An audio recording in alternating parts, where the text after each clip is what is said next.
Hello बच्चों। चलिए प्रश्न पढ़ते हैं। 15 किलोग्राम शहती का कोई गुटखा किसी लंबी ट्रॉली पर रखा है। गुटखे तथा ट्रॉली के बीच स्थैतिक घर्षण गुणांक 0.1 है। ट्रॉली विरामावस्था से 20 सेकंड तक 0.5 मीटर प्रति सेकंड वर्ग के त्वरण से त्वरित होकर एक समान वेग से गति करने लगती है। पहला बताना है धरती पर खड़े किसी प्रेक्षक को तथा दूसरा बताना है ट्रॉली के साथ गतिमान किसी अन्य प्रेक्षक को गुटखे की गति कैसे प्रतीत होगी, इसकी विवेचना करनी। आइए बच्चे प्रश्न के लिए मुख्य अवधारणा की चर्चा करते हैं। मुख्य अवधारणा देखिए बच्चों, ये ट्रॉली है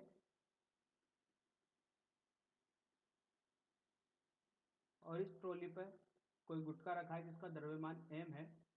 एक प्रेक्षक धरती पर खड़ा हुआ है जिसका त्वरण कितना है, 0। ये ट्रॉली a त्वरण से एक समान त्वरण a से आगे बढ़ रही है।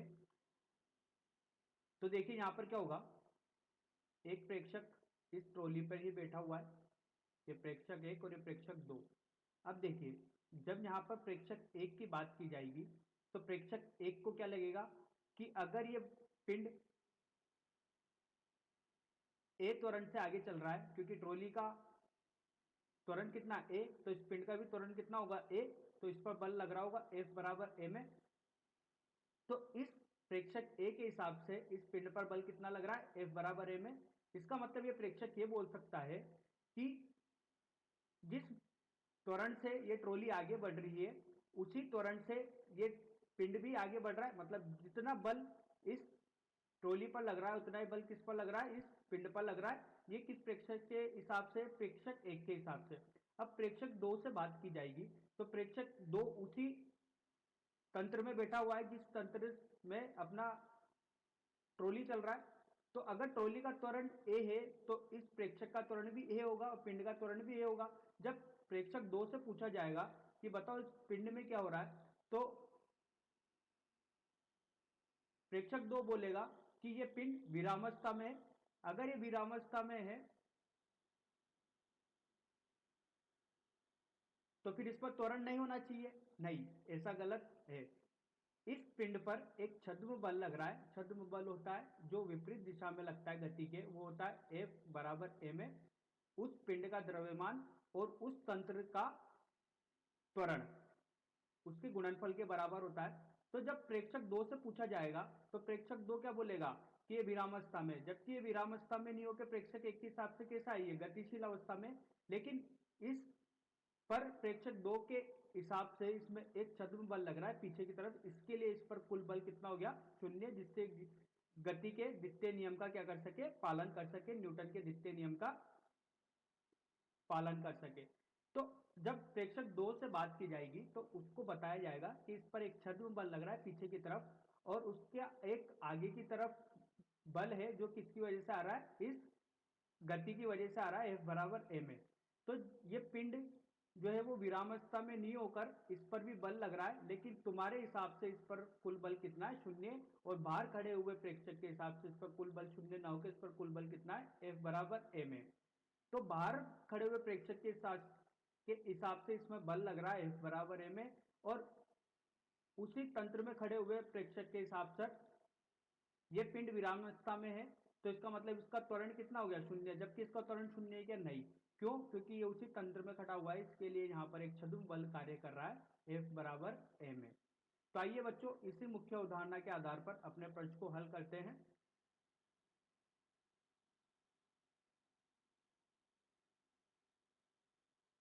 ये अपनी ट्रॉली,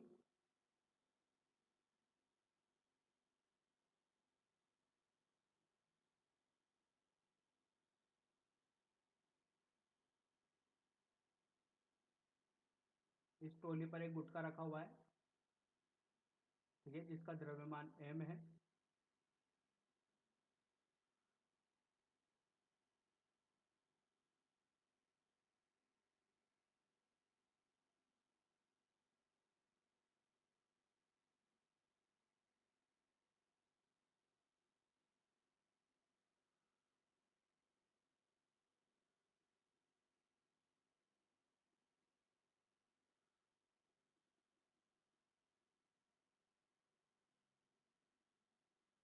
ये वही गुटका, ये त्वरण 0.5 मीटर प्रति सेकंड के वक्त से त्वरित हो रही है, t बराबर 20 सेकंड में।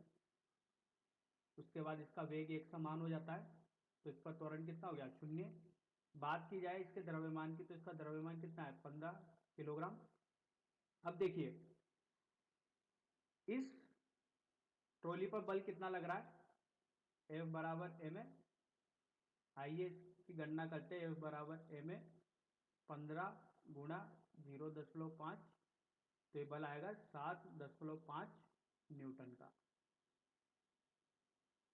इस पिंड पर बल लग रहा है आगे की तरफ एक 7.5 का। अगर ये पिंड पर बल आगे की तरफ लग रहा है, तो अगर इस पर घर्षण गुणांक की बात की जाए या घर्षण की बात की जाए, तो इसका घर्षण गुणांक म्यू है। तो ऐसा मानते हैं कि इस पर अधिकतम घर्षण एफ एस अधिकतम जो लग रहा होगा, वो पीछे की तरफ लग रहा होगा, वो कितना होगा, म्यू एन। इसकी गणना करने पर अपन को मिलता है 0.18 गुणे 15 गुणे 10, तो यहाँ से अपन को मिलेगा 27 न्यूटन। घर्षण गुणांक 0.18 है, 15। हाँ, तो यहाँ से अधिकतम घर्षण मिला। अब देखिए बच्चों, अधिकतम घर्षण का मान ज्यादा है बाह्य बल से, तो ये पिंड इस ट्रॉली के साथ विरामावस्था में रहेगा, इसके साथ यहाँ पर कोई सापेक्षिक गति नहीं होगी। तो ये जितने त्वरण से ट्रॉली चल रही है, पिंड भी उतने त्वरण से आगे की तरफ बढ़ेगा, और उसका जो बल होगा वो कितना होगा, F बराबर a में 7.5 न्यूटन का। क्योंकि बाह्य बल जो यहाँ पर लग रहा है 7.5 न्यूटन का, इसका मान स्थैतिक अधिकतम घर्षण बल जो लग रहा है उसके मान से यहाँ पर इसका मान कम है, इसलिए पिंड जो होगा वो इस ट्रॉली के साथ जितने त्वरण से चल रहा है उतने त्वरण से ये चलता रहेगा। अब देखिए, जब ये एक समान वेग से चलता है तो उसका त्वरण कितना हो गया, 0 हो गया। आइए बच्चों अब दोनों स्थिति की बात करते हैं। जब इस स्थिति में एक प्रेक्षक अपना बाहर खड़ा हुआ है, ये प्रेक्षक एक है जो बाहर खड़ा हुआ है। अब इससे पूछा जाएगा कि भैया बताइए क्या स्थिति है, तो ये बोलेगा कि इस पर बल आगे की तरफ लग रहा है, और ये बल इस ट्रॉली पर लगने वाले बल के बराबर है। तो ये पिंड इसके साथ साथ चल रहा होगा ट्रॉली के साथ, क्योंकि इस पे कोई यहां पर सापेक्षिक गति नहीं हो रही, क्योंकि स्थैतिक घर्षण का अधिकतम स्थैतिक घर्षण का मान क्या है, ज्यादा है। तो इस अधिकतम स्थैतिक घर्षण का मान ज्यादा होने के कारण यह पिंड 15 किलोग्राम द्रव्यमान का ट्रॉली के साथ साथ चल रहा होगा। तो ये बताएगा साथ साथ चलेगा। अब बात की जाए दूसरे प्रेक्षक के हिसाब से, जो प्रेक्षक